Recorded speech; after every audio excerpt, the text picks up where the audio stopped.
everyone, it's Catherine here from Inky Fingered Cat. I'm back with another Christmas in July project. It's another 2-for-1 card. Two cards for one project. That's probably a better way of saying it. And once again, I'm using the lovely Christmas season stamps. Now, this only took a few minutes to do, but I absolutely loved just putting the inks on the different colours of inks for each stamp and just creating a background.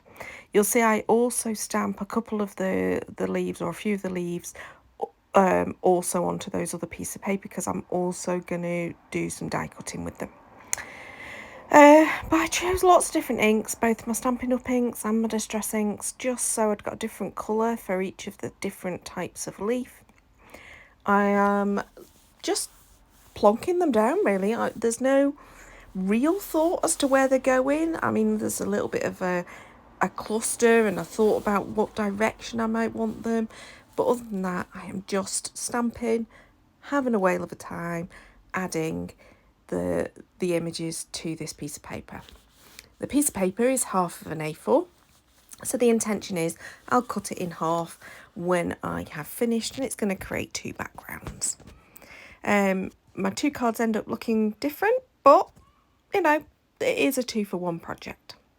So I've stamped all of the leaves that I want to use, and now I'm going in with the sentiments that are in the Christmas to Remember set, which was all part of the same suite when it came out. And I do really love these stamps, and I can't imagine me getting rid of them anytime soon. That's for certain.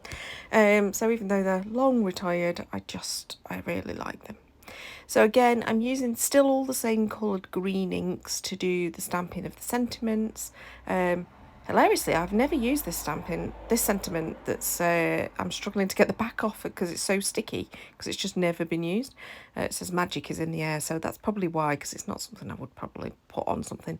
But in the background, it looks really cute. So decide that that's my background done for the moment. But I am going to add lots and lots and lots of gold splatter. I'm using Art Alchemy paints to do that. I have it on my desk, so I'm going to grab it probably quite frequently because of the fact that it's there right in front of me. A lot of my Art Alchemy paints unfortunately dried up because I'd just not used them for so long. But this gold, and there's a purple one, seem to be still okay, so I'm still using them. So I die cut all of those leaves, and now I'm creating sentiment. I decide for one of the cards I'm not going to do a stamp sentiment. On this one, I decided to add "Have a Holly Jolly Christmas," and then I'm going to die cut that panel out after I've embossed it with gold. And layer it up a couple of times, that panel, just so it's quite a strong, sturdy label with some dimension underneath it.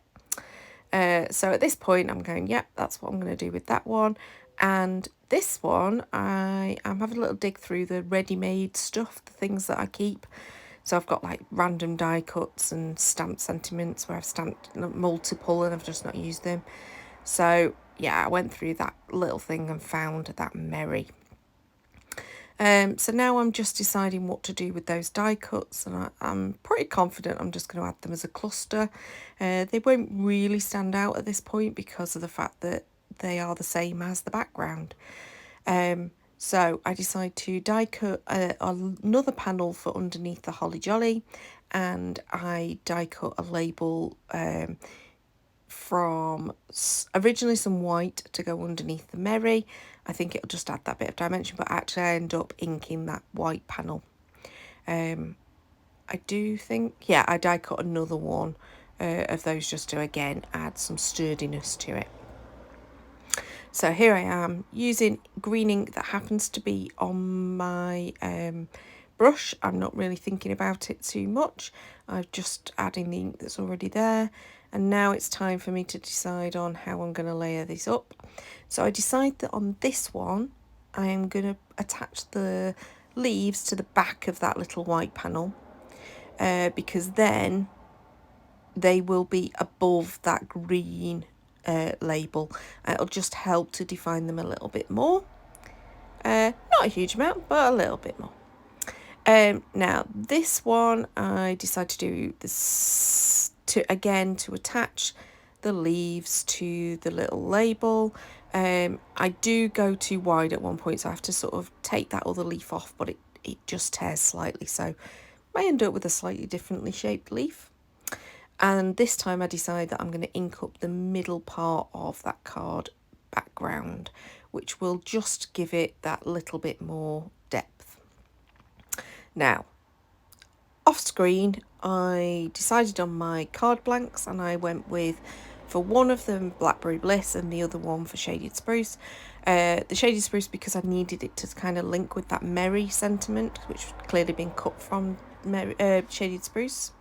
But I decided that they needed the purple berries to match. Oh, and I also, you can see there, I did a little bit of stamping to the panel on the inside that I was putting on the inside, just so that they teamed up and they coordinated. And I added another little sentiment there, just the merry. And then went and put my thumb into the purple ink, which is very silly because it's a very strong ink. So here's my finished cards. I really like these. I mean, they're very green. But you know what? Sometimes that's what you want for a Christmas card. I had lots of fun making them. I hope you enjoyed watching.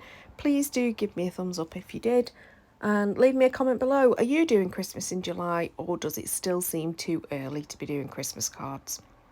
Please do subscribe if you want to see more from my channel, and don't forget to hit the notification bell. But until next time, bye bye.